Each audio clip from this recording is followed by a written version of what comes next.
조지 바나라는 사람이 있습니다. 이 사람은 1990년대 초에 주전자 속의 개구리라는 조금은 독특한 이름의 책을 펴내서 유명해진 그런 사람입니다.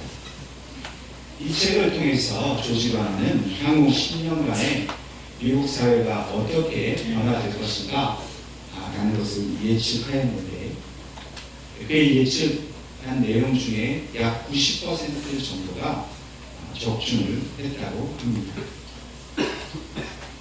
이 조지 바나가 몇 해 전에 이제는 미국 기독교가 어떻게 변화할 것인가, 또 미국 기독교의 미래는 어떠할 것인가 라는 예측을 리볼루션이라는 책을 통해서 그가 펴냈습니다. 이 책을 통해서 조지 바나는 약 770만 명의 미국에 살고 있는 기독교인들을 조사를 해서 미국 크리스찬들의 그 신앙 형태의 다양성을 살펴보았습니다. 그리고 그 조사 결과 미국 교회는 교인의 숫자나 또 사회적인 영향력 면에 있어서 점차 감소해 가고 있다는 사실을 알게 되었습니다. 또한 그들의 신앙하는 그 신앙의 모습도 점차 변화되고 있다는 것을 발견하였습니다.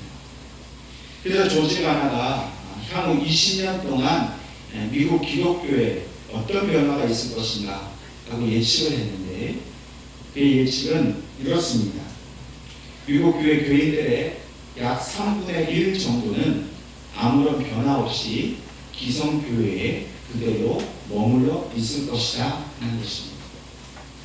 또 나머지 3분의 1 정도 되는 교인들은 이 기성교회를 떠나서 전혀 새로운 그런 교회 공동체를 형성할 것이다, 그렇게 말했습니다. 나머지 3분의 1 교인들은 아예 교회를 떠나서 종교적인 삶을 버리고 자신들만의 그 문화생활을 즐기기 위해서 교회를 떠날 것이다, 이렇게 예측을 한 것입니다. 이 3분의 1, 3분의 1 나눠진 사람들 중에 특별히 기성교회를 떠나서 새로운 교회 형태를 가지려고 하는 이 사람들은 기성교회가 가지고 있는 어떤 문제점들을 비판하면서 교회 건물이나 어떤 외형적인 것을 중요시하는 이런 분위기를 버리고, 그들은 1세기 그 초대교회가 가졌던 모습을 회복하려고 하는 그런 성향을 보이고 있다고 말을 합니다. 다시 말해서 이 새로운 공동체를 추구하는 사람들의 그 비전과 목적은 어디에 기반을 두고 있느냐 하면, 오늘 저와 여러분이 함께 읽은 이 사도행전 2장에 나타나고 있는 예루살렘에서 처음 시작된 이 초대교회의 모습을 기반으로 하고 있다는 것입니다. 오늘날 미국 교회는 이 조지 바나라는 사람의 예측대로 그렇게 맞아 들어가고 있습니다. 많은 사람들이 교회를 떠나게 되었지만, 또 많은 사람들이 기성교회가 아닌 새로운 형태의 교회의 모습, 소위 말하면 이머징 처치라는 그런 형태의 교회를 또 만들어가고 있습니다. 오늘날 한국 교회도 마찬가지 모습입니다. 혹시 여러분들 가나안 성도라고 들어보셨습니까?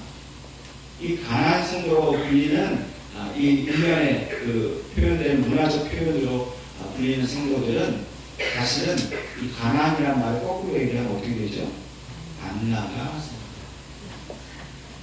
그러니까 신앙은 가지고 있습니다. 하나님도 인정하고 예수를 인정하는데 교회는 더 이상 나가지 않는 성도들이 사회적으로 이렇게 일어나고 있습니다. 왜 이분들이 교회를 나가지 않고 가난한 성도가 되는가? 기성교회가 변하지 않는 것에 대해 염증이 있겠다.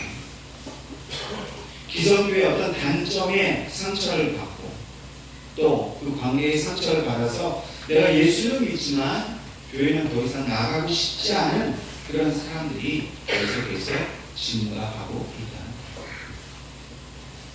여러분, 이러한 가난한 성도들에 대해서 우리 기성교회는 어떻게 접근을 해야 되겠습니까? 조지 반의 예측처럼 또 미국 사회에서 일어나고 있는 것처럼 이제 더 이상 어떤 기성교회 단점에 머물러 있는 공동체가 아니라 새로운, 그래서 가난한 성도들도 이제 찾아가고 싶은 그러한 교회, 그러한 공동체를 만들어야 하는 숙제가 오늘 한국교회에 던져졌고, 특별히 우리 예은교회에도 이 과제는 분명히 존재하는 것으로 우리는 알아야 할 것입니다. 오늘날 이 땅에 있는 지상의 교회는 분명히 1세기 예루살렘 초대교회의 그 본래 가지고 있었던 모습을 상실한 것은 너무나 분명해 보입니다. 물론 시대가 변함에 따라서 교회의 어떤 외적인 형태나 이런 것들은 변해가는 것, 그것은 자연스럽고 당연한 일로 보입니다. 그러나 중요한 것은 변하지 않아야 되는데 변해버린 게 문제입니다. 교회의 기본 정신, 교회가 가지고 있는 어떤 복음의 능력, 성령의 주도성, 이런 것들이 변질되어져 버리니까 교회가 자꾸 힘을 잃게 되고 기성교회로부터 떠나려는 사람들이 계속해서 증가하고 있는 것입니다. 물론 오늘날 교회는 여러 가지 다양한 형태로 존재합니다. 어떤 교회는 교회 건물에 집중을 하고 그것을 중요하게 여기기도 합니다. 또 어떤 교회는 프로그램을 중요하게 여깁니다. 또 어떤 교회는 목사의 개인의 어떤 실력이나 능력만을 중요시하게 여기는 경우도 있습니다. 그러나 사도행전에서 보여지는 이 최초의 교회의 모습을 닮아가고자 힘쓰는 교회는 점차 찾아보기가 힘들어지는 것이 오늘 이 한국교회의 현실인 것을 우리가 알게 됩니다. 중요한 것은 무엇입니까? 어떤 외형적이고 형식적인 모습이 아니라 이 초대교회가 가지고 있었던 본질적인 그 영성을 어떻게 우리가 회복하는가? 그 초대교회를 이끌었던 사도들과 또 성도들이 가지고 있었던 그 순수하고 거룩한 신앙을 오늘날 우리가 어떻게 다시 구현해내고 그 모습대로 우리가 살아가느냐 하는 것은 우리가 고민해 보아야 할 매우 큰 문제입니다. 그러므로 오늘 우리가 우리 교회의 목적, 우리 교회의 비전이 바로 이 1세기 성령께서 주도하셨던 이 처음 교회의 모습을 닮아가는 것에 있다는 것에 저와 여러분이 마음을 같이 해요. 우리 교회의 롤모델은 어느 교회입니까? 어떤 교회를 닮아가야 합니까? 어떤 교회를 지향해야 합니까? 결론은 하나입니다. 성령께서 인도하셨던 예루살렘 초대교회를 닮아가는 것만이 바로 오늘날 이 교회의 본질을 회복하는 유일한 길이라는 사실을 우리는 깨달아야 할 것입니다. 더 이상 사람이 주인이 되고 프로그램이나 건물이 주도하는 교회가 아니라 성경에 이르신 대로 성령이 주도하시고 이끌어 가시는 교회를 만들어가는 것, 그것이 바로 저와 여러분에게 주신 하나님의 명령이고 동시에 은혜고 그 목적을 이루어가는 것이 저와 여러분들이 신앙생활에 가는 그런 유일한 이유가 될 수 있기를 간절히 바랍니다. 우리는 지난 몇 주간의 사도행전 이 강해를 통해서 베드로와 사도들이 변화된 모습을 보았습니다. 오순절 성령 강림 사건이 있었습니다. 그리고 그들이 그 성령 충만을 받고 아시아 각지에서 온 그 모든 유대인들에게 그들의 언어로 복음을 증거하는 모습을 보았습니다. 또한 그들에 대해서 이상히 여긴 그 사람들 앞에 베드로가 담대히 일어나서 그가 예수 그리스도를 증거하는 설교를 했을 때 한꺼번에 3,000명이나 되는 사람이 회개하고 예수님을 믿게 되는 그런 놀라운 일이 일어난 것을 우리는 보았습니다. 그런데 이 일은 베드로라는 한 개인의 능력 때문에 일어난 일이 결코 아닙니다. 바로 이 일은 성령의 권능 때문이었습니다. 그럼 권능이란 말이 무엇입니까? 제가 원어로 듀나미스라고 말씀드렸습니다. 이 듀나미스는 바로 다이너마이트의 어원이 되는 말씀입니다. 다시 말해서 성령의 이 폭발적인 폭탄과 같은 능력 때문에 3,000명이나 되는 사람이 한순간에 회개하고 예수님을 믿게 된 것입니다. 이 성령의 권능은 단지 그 다락방에 모여 있었던 120명의 예수님의 제자들만 변화시킨 것은 아닙니다. 그 120명의 예수님의 제자들은 하나의 뇌관이었습니다. 이 뇌관이 터지자 이 폭발이 이 3,000명을 통해서 예루살렘 전체에 폭발적인 이 다이나마이트 같은 그런 능력이 나타나게 된 것입니다. 그리고 이 폭발의 결과로서 전혀 다른 새로운 공동체가 탄생하게 되었습니다. 그럼 예수님 당시에 있었던 그 이전부터 수천 년 동안 지속되어 온 그 유대인의 공동체의 특징은 무엇입니까?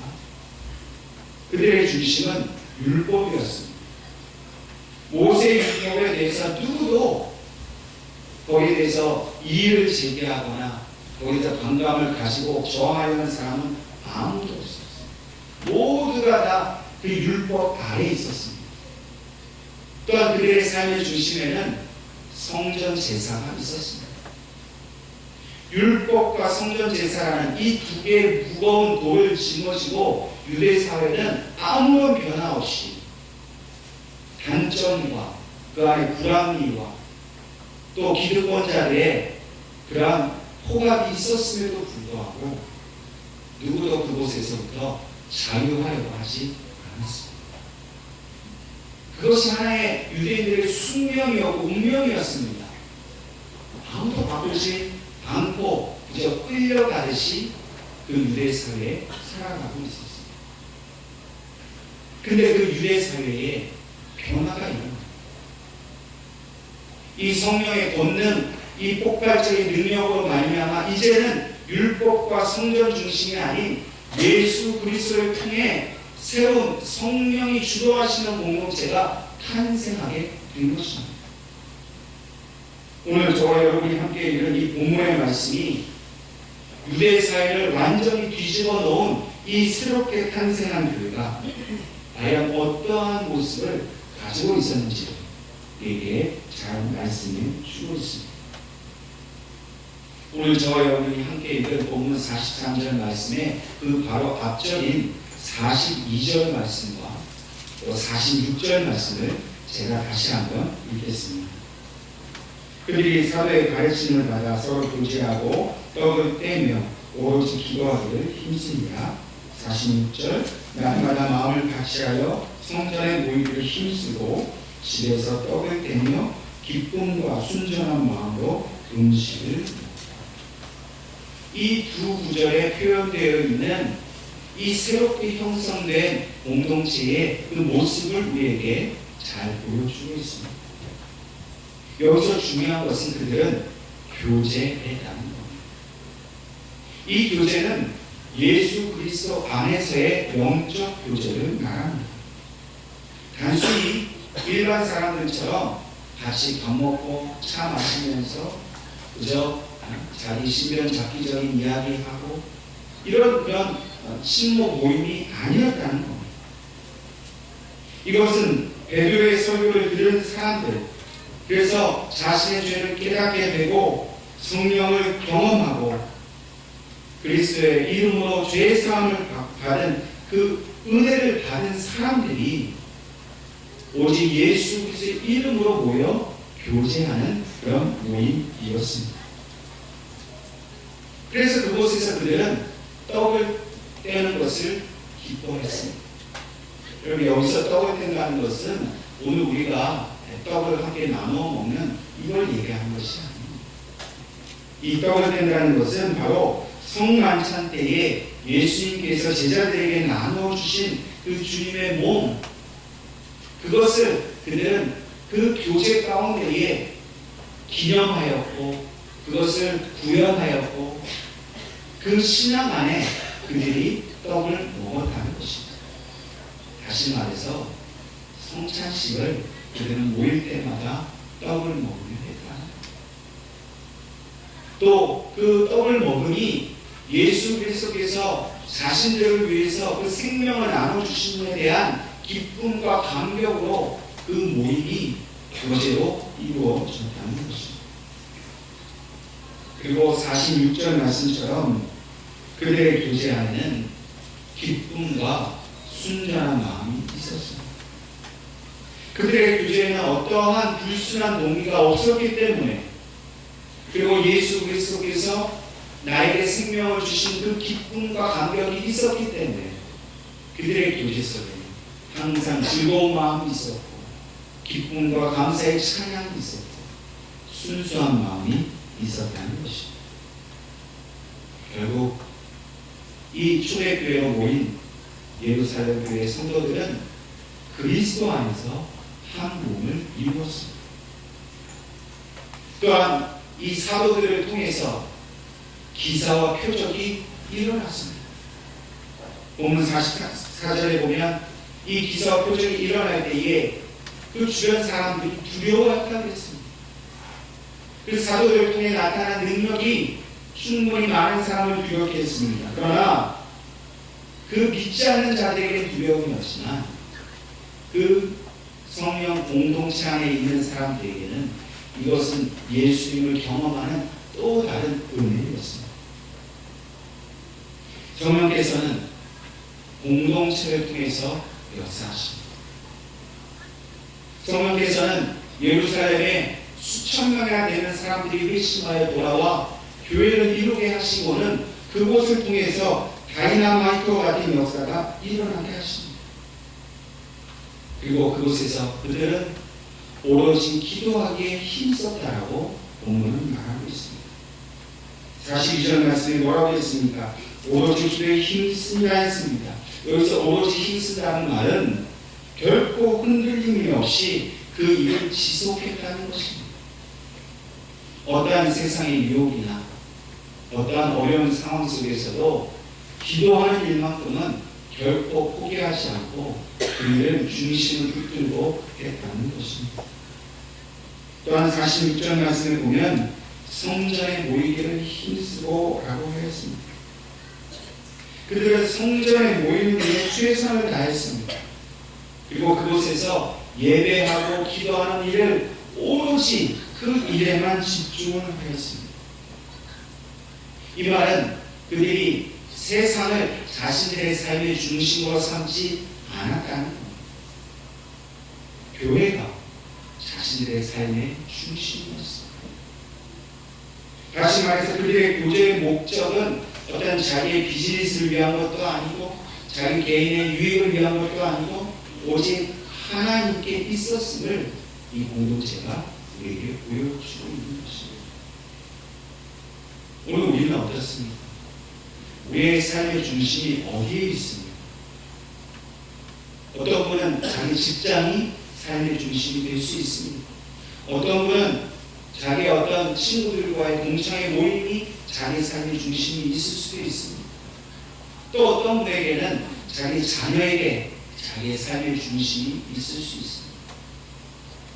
그러나 성령이 함께 하시는 공동체, 성령이 주도하시는 교회 성도들은 그 중심을 교회에 도회하고 교회에서 예배드리는 일, 기도하는 일에만 모든 것을 집중해야 하는 것을 말씀하고 있습니다. 물론 예배하고 기도하는 일만 하고 가정일도 돌보지 말고 돈도 벌지 말고 직장도 다니지 말라는 말이 아닙니다. 우선순위를 나누고 가장 중요하게 생각하는 일이 무엇이냐를 생각해 보라는 겁니다. 제가 새해를 시작하면서 재직 세미나를 통해 또 예배를 통해서 우리가 주중에 있는 새벽기도, 수요기도, 금요기도에 참석한 것을 많이 강조했습니다. 그것을 여러분들에게 어떤 부담을 드리려고 드리는 말씀이 아니에요. 바로 성령께서 함께 하시는 공동체의 가장 중요한 특성이 함께 모여 예배하고 기도하는 일이기 때문에 그 성령님의 인도하심을 받는 그런 교회가 되고자 하여서 제가 여러분들에게 말씀을 드립니다. 여러분들의 삶의 중심이 세상에 있으면 교회는 그저 일주일에 한 번 왔다가 가는 곳에 불과할 것입니다. 그러나 여러분들의 그 삶의 중심이 교회에 있으면 교회에 와서 세상에 잠시 다녀오는 것이 되는 것입니다. 여러분들의 신앙적인 모습은 어떤 모습입니까? 우리의 삶의 중심을 교회 또 하나님께 둘 수 있기를 간절히 바랍니다. 그래서 우리도 성령 안에서 교제하는 그런 공동체가 되어야 할 것입니다. 여러분, 그렇게 하려면 성령님을 만나야 됩니다. 이미 오래전에 만난 분이 계시다면 새롭게 만나야 합니다. 이 유대사회가 율법과 성전 중심에 눌려서 전혀 변화 없이 그저 타성에만 젖어있는 신앙생활을 한 것처럼 우리도 그렇게 타성에 젖어서 습관적으로 교회에 나오는 이런 신앙생활의 모습은 이제 바뀌어져요. 성령이 역사하시지 않는다면 그렇게 해도 됩니다. 그러나 성령이 오늘 우리 가운데 함께 하시고 성령 충만을 우리가 받는다면 우리는 예루살렘에 일어났던 그런 새로운 교회의 모습을 우리도 회복해요. 그래서 그 성령님께서 우리에게 오신 첫 번째 증거인 우리의 죄를 알게 하시는 은혜를 경험해요. 여러분, 회개의 눈물은요 하나님이 가장 기뻐하시는 거예요. 우리가 성령의 충만을 받고 죄의 찔림을 받고 회개하는 것을 우리 주님은 가장 기뻐하십니다. 그 사람을 사랑하시고 축복하십니다. 그래서 그 회개 가운데에 우리가 믿음 안에 교제를 하기 시작할 때 비로소 그곳에서 성령의 그 디나미스의 역사가 나타나는 것입니다. 예수 그리스도께서 자기의 몸을 떼어서 우리에게 생명을 주셨듯이 우리도 우리의 생명과 같이 소중한 것을 떼어서 나누어 줄 수 있어야 합니다. 그리고 이러한 교제에는 성령 안에서 주시는 기쁨이 있음을 알고 그 기쁨을 누리는 삶을 우리가 살아야 합니다. 그리고 교회에 나올 때 그 어떠한 불순한 의도는 없어야 하는 것입니다. 그러므로 오로지 우리는 기도에 힘써야 합니다. 성령의 인재를 경험하지 못했다면 성령의 인재를 경험할 수 있게 해달라고 기도해야 합니다. 성령의 인재를 경험하셨다면 이제 그 인재하신 성령님께서 나를 통해서 디나미스의 능력을 보여주시기를 우리는 간절히 기도해야 합니다. 물론 이러한 일들은 결코 우리 개인의 노력으로 되는 것이 아닙니다. 내가 열심히 있어서 새벽기도도 좀 나가고 수요기도 금요기도 좀 나가자. 저렇게 목사님 설교하시는데 안 나가면 좀 미안하니까 나가주자. 그럼 몇 주는 그렇게 하실 수 있어요. 사람의 힘으로 하는 것에는 한계가 있습니다. 여러분, 정말 우리가 그 일을 지속적으로 하기 위해서 오로지 기도에 힘쓰기 위해서 할 수 있는 일은 성령이 우리 안에 거하셔야 합니다. 그러므로 우리는 이 교회 안에서 우리 안에 영적 교제가 일어나기를 사모해야 합니다. 나도 남들처럼 기도 좀 할 수 있게 해달라고 하나님 앞에 간절한 마음으로 기도해야 합니다. 그러면 이 사모하는 마음, 그렇게 하고 싶어하는 마음을 성령님께서 아시고 그 마음을 도와주십니다. 예루살렘 출애굽에 일어났던 그 순전한 마음으로 기쁨으로 떡을 나누고 교제했던 것입니다.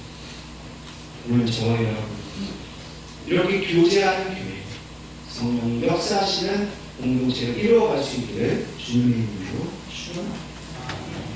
그렇게 할 때에 비로소 다시 본전 말씀처럼 사도들을 통해 나타났던 기사와 표적이 오늘 우리 교회 가운데도 나타나게 될 것입니다. 그럼 이 기사와 표적이라는 것은 그저 병이 치유되는 그런 기적만을 말하는 것은 아닙니다. 이 기사와 표적의 핵심은 뭐냐면 바로 예수 그리스도가 증거되는 것을 말합니다. 다시 말해서 이 초대교회 성도들 간에 사도들을 통해서 어떤 사람이 예수님을 모르던 사람이 예수님을 알게 됐다는 것, 또 어떤 사람에게 상처가 있고 아픔이 있고 고통이 있었는데 사도들을 통해서 그들 가운데에 성령이 치유하시고 회복해 하시고 용서하시는 은혜가 일어났다. 그것이 때로는 병이 치유되는 기적으로도 일어납니다. 또 어떤 경우에는 그 마음이 기뻐지는 것으로도 나타납니다. 여러 가지 다양한 형태의 그 기사와 표적이 나타났지만 그들이 한결같이 하는 말은 내가 예수님을 만나게 되었다는 것입니다. 성령께서 오늘 우리 공동체에 강력하게 임재하실 때에 분명히 이러한 기사와 표적이 나타날 것입니다. 영적으로 하나님을 떠났던 사람들이 성령의 강력한 역사를 통해서 하나님께 다시 되돌아오는 일이 그러한 표적이 나타나는 것입니다. 상처받고 깨어진 마음을 가진 사람들의 그 마음이 치유되는 것이다. 회복되는 것입니다.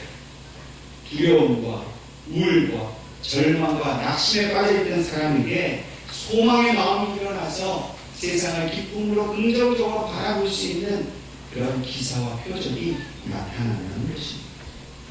주님이 주시는 모든 은혜, 그 사람을 다시금 회복하는 그 여러 가지 표적이 오늘 우리 예은교회에 나타나게 될 것이라 하나님이 약속해 주셨습니다.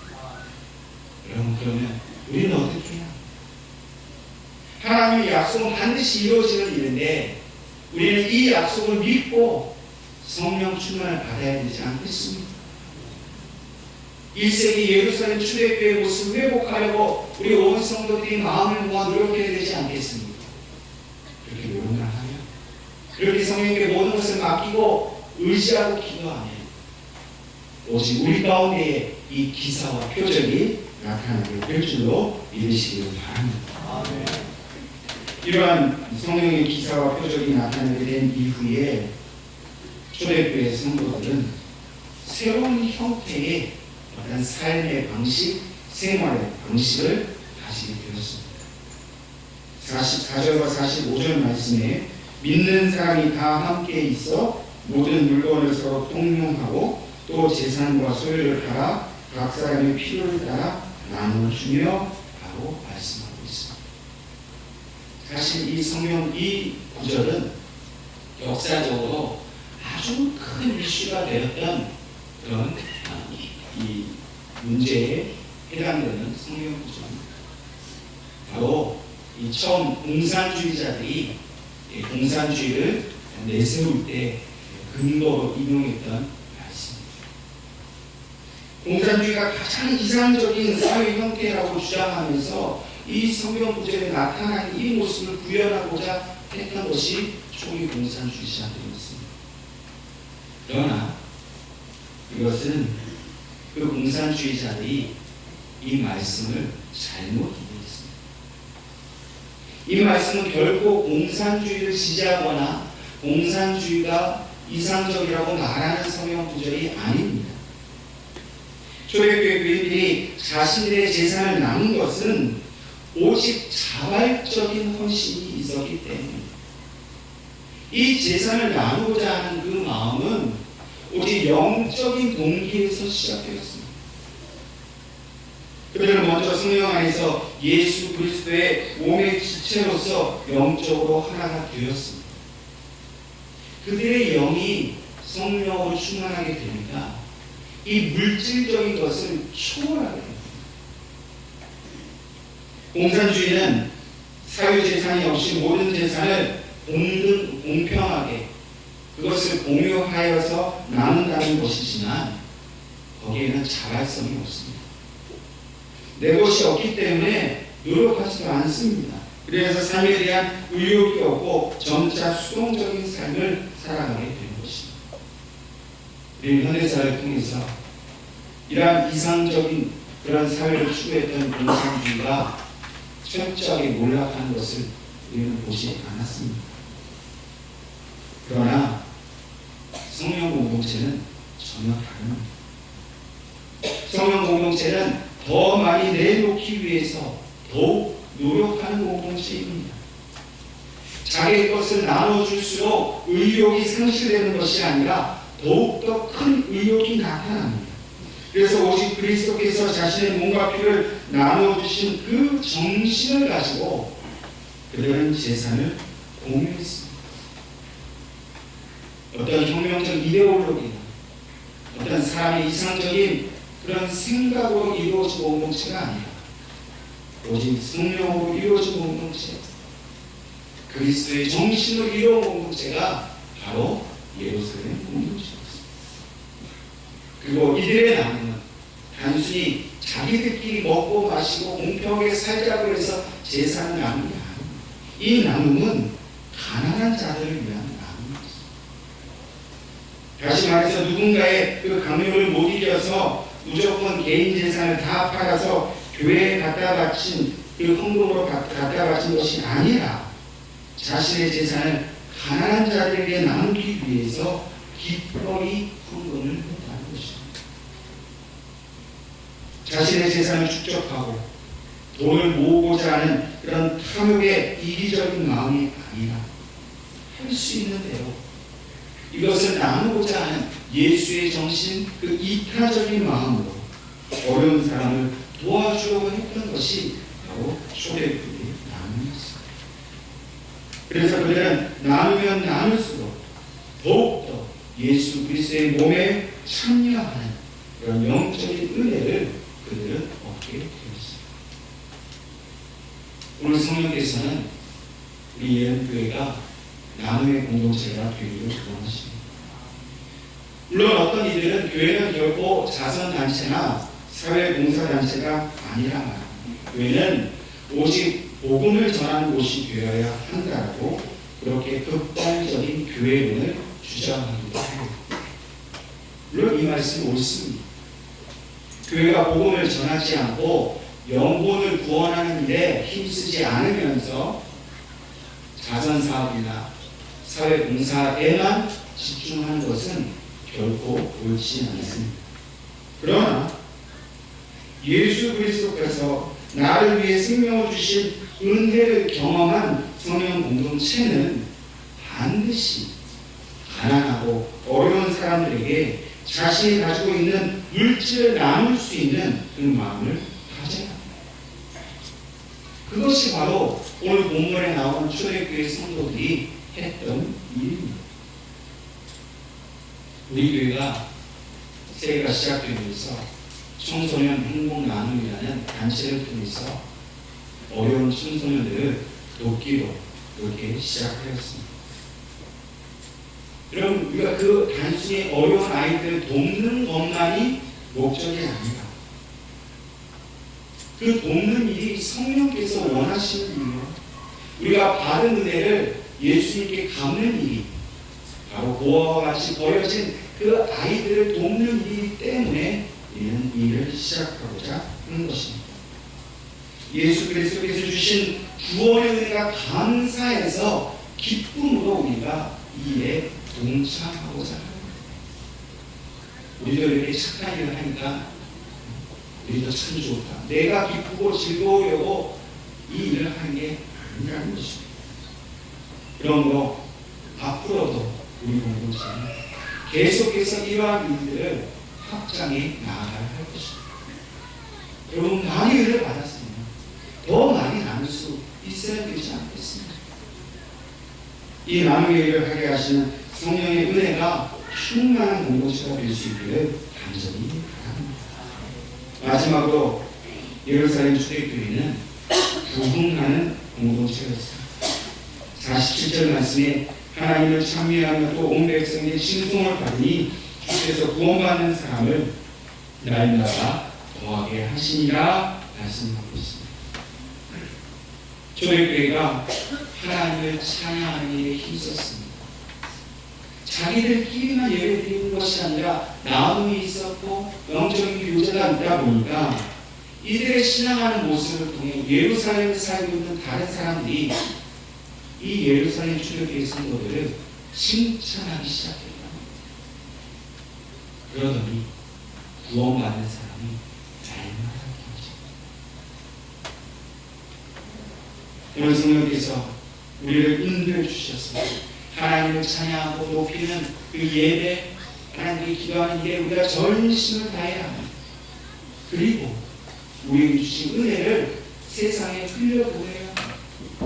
주님이 우리를 위하여 몸을 찢어 주신 것처럼 우리의 몸을 찢어서 세상 사람들에게 주어야 합니다. 그러면 그들이 칭찬하게 됩니다. 여러분, 우리 예언교회는 이 기도 사람들에게 칭찬받는 교회가 되어야 될 줄 믿습니다. 저 예언교회가 참 좋은, 단지 선행을 했기 때문에 좋은 교회가 아니라 그 가운데에 우리가 알지 못하는 놀라운 그 사랑이 있기 때문에 좋은 교회라고 칭찬받아요. 그러면 구원받는 자는 날마다 되십니다. 그런 단순히 많은 사람들이 모인다는 뜻이 아닙니다. 배심하고 예수님을 알게 되고 생명을 얻고 내가 예수님 때문에 살게 되었다라고, 나는 죽었었는데 살았다라고 하나님 앞에 감격하는 그 영혼들이 부흥하고 찾아오는, 그래서 그 영적 부흥의 역사가 일어나는 교회가 되게 하는 것이 하나님의 뜻이야. 하나님 우리 교회를 향하신 이 뜻 앞에 우리가 무엇을 해야 되겠습니까? 저와 여러분이 성령 충만을 받기 바랍니다. 사모하기 바랍니다. 그리고 오늘 본문에 나온 이 예루살렘 초대교회, 바로 우리 예언교회가 되어질 수 있기를 주님의 이름으로 축원합니다.